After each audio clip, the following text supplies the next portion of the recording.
Marriage was supposed to be forever. For Vivien, it ended with a signature she never wanted to give. They thought she was just a waitress, a nobody the Harrington family could discard to make room for someone younger, richer, more polished. Inside the mansion, Harrison Harrington slid the papers across the desk. "Sign it," he said flatly. $10,000. Take it and disappear. Vivien looked at Grant, her husband of 3 years. He didn't look back.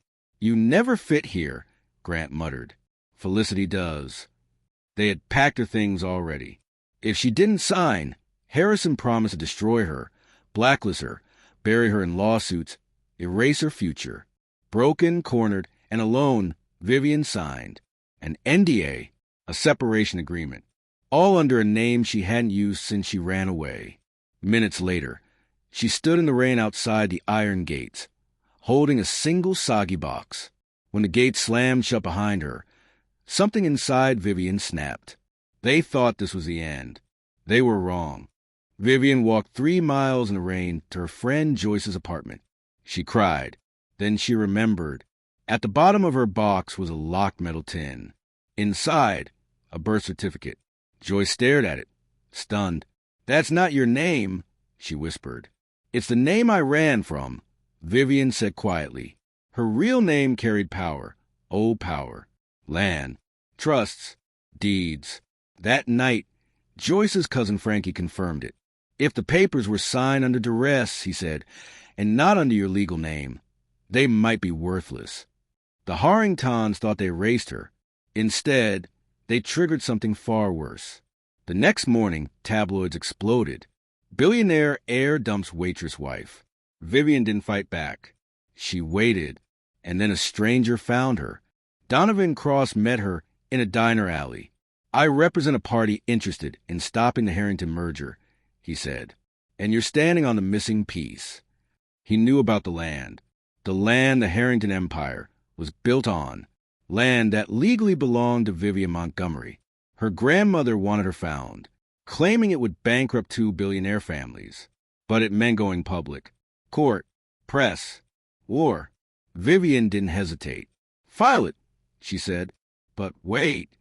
She wanted them arrogant, celebrating, at their peak. 3 days later, the engagement party began, and Vivien arrived in armor. The party froze when Vivien stepped out of the limo. No apron, no apologies. Donovan announced it plainly. She owns the land. All of it. Harrison panicked. Grant collapsed. Vivien spoke once. "You made Vivien Miller sign." Vivien Montgomery never signed anything. The prenup was void.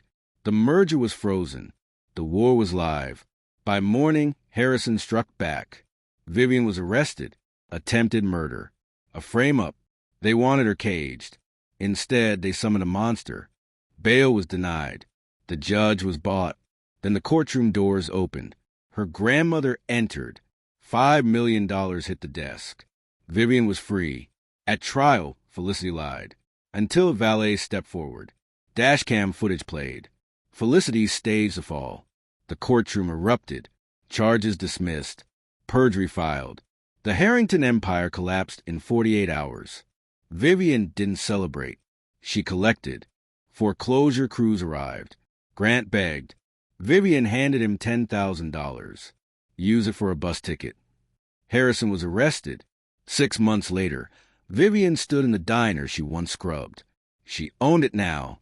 So did Joyce. So did Truth. From waitress to rightful heir to judge of her own story. They thought billions made them untouchable. They forgot one thing. You should always check who someone really is before you try to erase TH. They thought she was a nobody they could erase.